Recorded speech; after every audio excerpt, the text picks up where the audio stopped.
Well, it's almost Thanksgiving 2011. Hard to believe it's Yeah. no so late in the year, isn't it? No, I just came back from seeing the doctor, and he asked me how old I was. I don't know why it's not in his records. And when I said 88, and it's hard to believe that I'm 88. Never thought I'd live this long. Yeah. How long now have you been living in Bellevue? Well, I moved here in '97. So, So wow, 14 years? 14 years. It's hard to believe that, too. Almost 15 years. Well, the first 5 years I was a snowbird. I spent half my time in Florida. Yeah. So, but But even then, that I stopped doing that after about 5 years. have you been pretty happy here where you are? Yes, I am. It's the right place for me to be at this Yeah. time of my life. Yeah. And I suppose when you were growing up, it was in Paterson, New Jersey, right? Right. You imagined yourself living in Bellevue, Washington, right? I never heard of Washington, let alone Bellevue. I mean, Washington, where's that? Well, why don't you talk a little bit about what it was like growing up in Paterson? What the town was like and what your life was like. Well, I was an only child, but because my father had the store and we lived in an apartment above the store, I was very fortunate in a way because I saw a lot of my father, which most of my friends didn't. I mean, most of the fathers went to work early in the morning and they'd come back at night and they'd have their dinner and they were tired and they'd go to bed. But my father was always there. And the store was not that busy, so there was lots of time, I'd go hang out with him. And Even when you were very small? well, we bought that store, they opened that store when I was 5. So I don't remember anything before then. Yeah. Now, what about your other family? I mean, you had a lot of cousins and things living in that area, right? Well, I had some. I mean, my cousin Esther, we were very, very close. We remained close all our lives. We were like sisters. She's a year older than I am. And her family at first, they lived in Paterson, but in a different part of Paterson. And then after a couple of years, they moved to Bloomfield, New Jersey, which I'm not sure how far that is, but it's not that far, And her father had a store there. And we used to visit on weekends. My mother and I would go there by bus, and I would spend the weekend there. And my uncle had a car. And their store was closed on Sunday, I believe. So how was he your uncle? What relationship was that? Well, his wife was my mother's sister. Okay. Esther's mother and my mother were sisters. So he was my uncle by marriage. Okay. Now, you also had some other cousins in that area. I remember you telling me that they were almost all gone now. You've said Yes, to me. well, then my father's sister, Helen, they lived in Paterson all the time I was growing up, practically. And they had 3 children who were quite a bit older than I was. I mean, when I was born, they were probably all in their teens. But we were very close. And I used to love to go to their house on weekends. When I got old enough, probably when I was, maybe 10 or 12, I was able to walk there by myself, and I would walk there. And the children were a boy and 2 girls. And both the boy, who was my cousin Joe, and my uncle, they were great with kids. So they would play with me, I remember playing horsey with them, I'd ride on their back and they'd carry me around. And the oldest daughter, she was already, by the time I was old enough to, be hanging out with them, she was already really grown, and she got married quite young. And but the other daughter, Sarah, and I were very close. Now, what was the oldest one's name? Goldie. Okay. Goldie is Iris's mother. Okay. And So- Iris used the one that used to live here with Yeah. Bill. Right. Yes, and with what's his name he's down in Phoenix now. He's getting married again. Or did he get married? He got married. The wedding was last month. Yeah, he's in Phoenix. Yeah. What's his name again? David. David. Yeah, David. But Good guy. Goldie had the two daughters, Iris and Willis. Oh, yeah. Willis lives around Los Angeles. She's the one that came up here. Yeah, she came to visit a And couple of times. we spilled some ashes off the ferry for her. Was that her mother or her father? Both. Her father had died a few years before, but she had never done anything with his ashes. So then when her mother died, she brought them both up here, and we, spilled it from the ferry. That was quite a day, wasn't it? The sun shining and everything. Okay, when you grew up in Patterson, what did you do? I mean, did kids play out on the street like they do today, or did I see in the movies, not like they do today? Yes, yes. We played out on the street. All the kids would play. We played cops and robbers. We played hide and go seek. There was an empty lot a couple of blocks away, and some of the boys used to make a fire and roast potatoes. Oh, wow. We did all those things. And even though my parents had a candy store, but on Halloween I went trick or treating, and people would give, other than candy, people would give pennies. So I'd come home with my loot, and I'd have maybe $1 worth of pennies. And then you could spend it in your own store. Yeah, that was a lot of money. The store part, did you have a pinball machine? Yes, we had the pinball machine, Yeah. which was illegal. It was illegal in those days, just a pinball machine. There was no gambling on it, was there? Or, I mean, some of them used to kick money out, and some of them just gave you more games. No, I think people you could win something by playing it. I don't know just how my father was involved in that. He was probably running the numbers, right? Well, that was the other thing he did. He did do that. He did do that. He did that both in Patterson, and then when we moved, we had the store in Washington. He did it there too. So who was he doing it with? The mafia? Well, they weren't called the mafia, whoever they were. Yeah, I didn't know. But they came around and collected money from him. They came around, they collected the slips every day, and then if somebody won, they'd, bring the money. And they did pay off. Yes, they did. And every once in a while, they'd be tipped off that the police were cracking down, and they would stop doing it for a while. And the same with the pinball machine. I think they'd take the machine out, and then after a while, they'd bring it back again.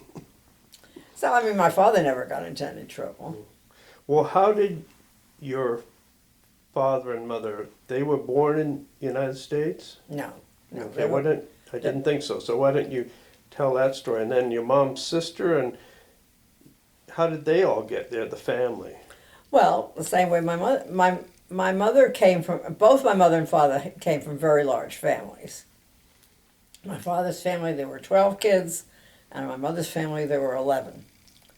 My father was next to the oldest in his family. He was the oldest son. And his older sister, who was the oldest, was Rochalea. And she was the one who was the mother of these three children that I was talking about. So her husband came here first, which was fairly common. He came... And this is from Poland? From Poland. Yeah. He came probably around 1906, 1908, somewhere around there. And he got a job and worked and saved up enough money to pay for their three children were born in Poland. These three children I'm talking about, Goldie and Joe and Sarah, were born in Poland. But when they came here, and they were very close together in age. I think they were about 15 months, they were like Jane's kids, about 15 months apart. So when he saved up enough money to send for them, they came here. And I don't know exactly what year that was. And then Esther's mother, who was my mother's sister, She and her husband had come here before my parents did, but their children were both born here, Esther and her brother Saul.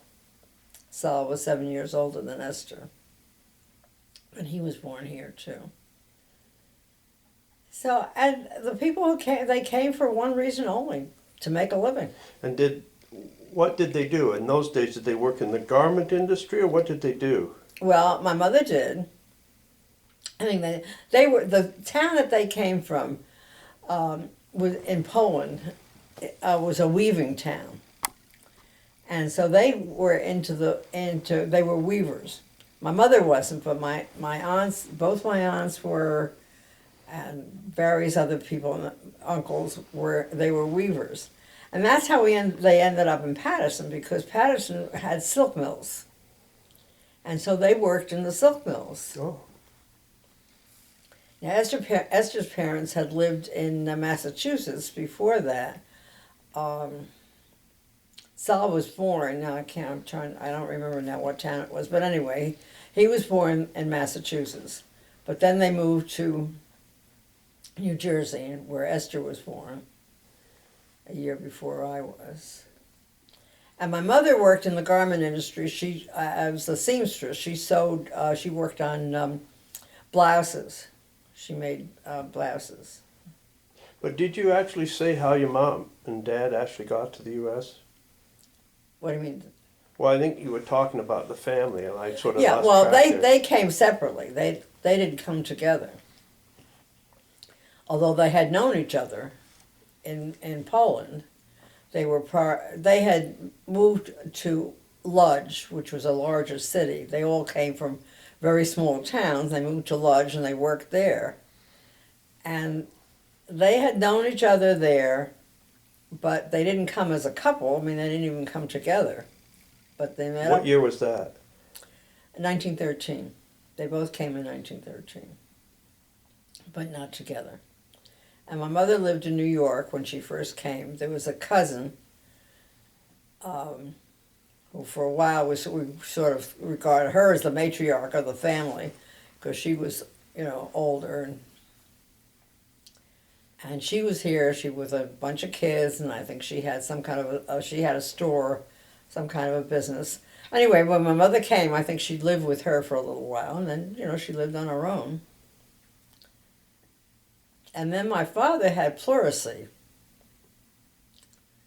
So he was in like a sanitarium in upstate New York, where they send people to recover. Mm-hmm. I have pictures of him, there. And so that's one of the reasons why he was never subject to the draft when the United States went into the war. That's the First World War. First World War, yeah. Now, what did he do originally before the store? He was a weaver. Okay. Not a weaver. A knitter. Okay. At the silk mill? No, it was with woolens. He worked Okay. Knitting machines. And I have one memory when I was a very little girl. It was before they had the store, so I was probably about 4 years old. And my mother took me to where he was working. And we were able to look in. And these were like hand machines, and with big arms. And this was his job all day, was going up and down to work this machine. And then He worked it by hand? Yeah. Wow. And what happened was at that time machines were becoming electrified. Before this, it was human power that that worked the machine and knit these garments. I don't really know what they were working on. Probably stockings, sweaters. So they sort of saw, and I don't know what Esther's father was doing, but anyway, they sort of saw the handwriting on the wall that these machines were being electrified, and that one person would take the place of 4 or 5. And when I look back, I wonder how they did it. I mean, they had no education, and they went into business on their own. They didn't buy a store. They opened this. This was a sort of up and coming neighborhood in Patterson, and they rented this was a new building that had been built that had, I think, about 6 apartments and 3 stores.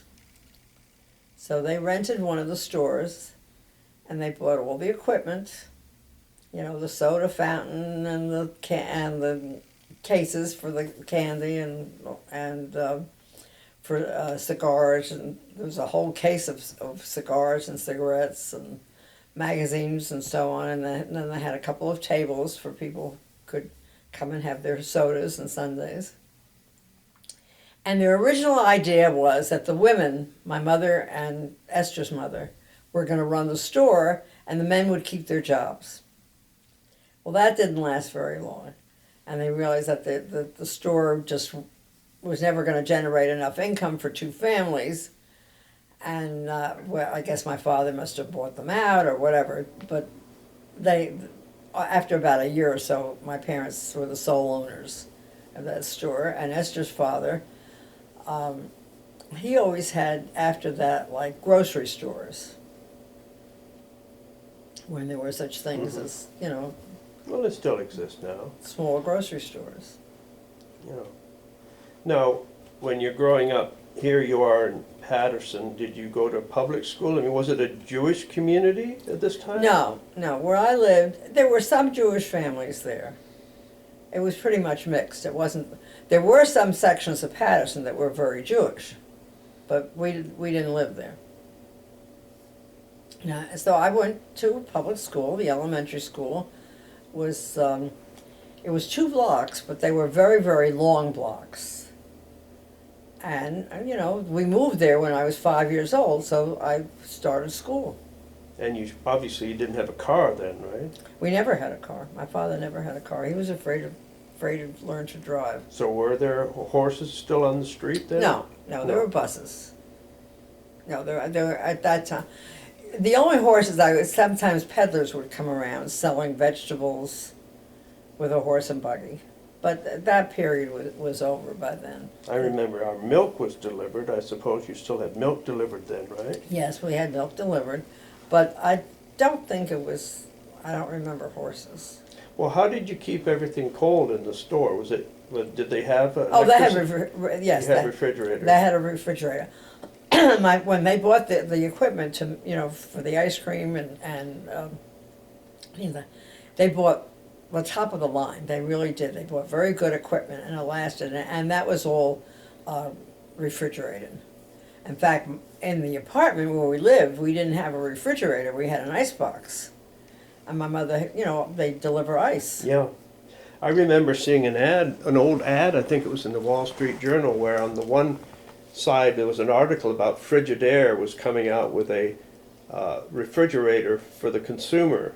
Yeah. And on the same page there was an ad, it was they called it a tombstone, for 30-year bonds at 3% with the New York Ice Company at the same time. And I thought, boy, the people that bought those bonds probably didn't get their money back. Yeah.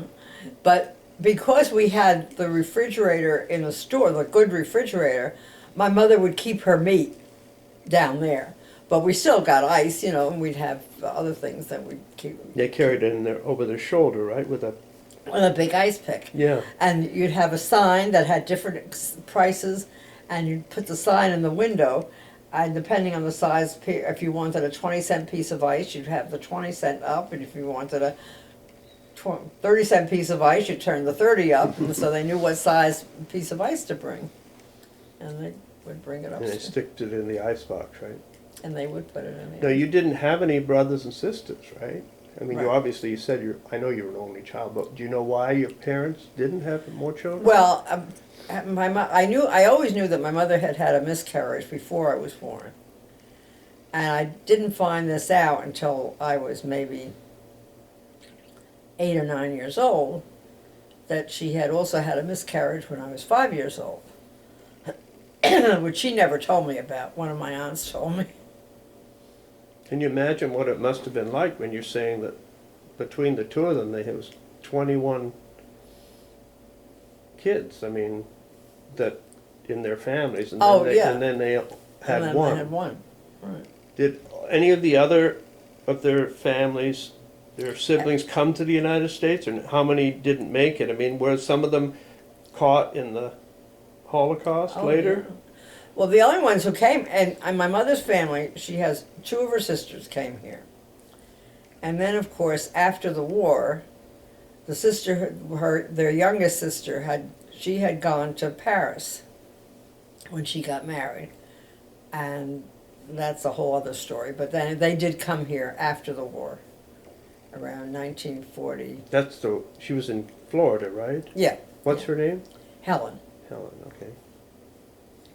And her daughter, I think did you meet Marcel when you were there? Yes, I did. Well, that was her daughter. So they were a family with two children, and they survived. But before that, there were just the three sisters, and my mother was of the three who came. My mother was in the middle. My Auntie Chuma was the oldest, and then Esther's mother was younger than my mother. So what happened to all the others? They were never heard from again. They didn't survive.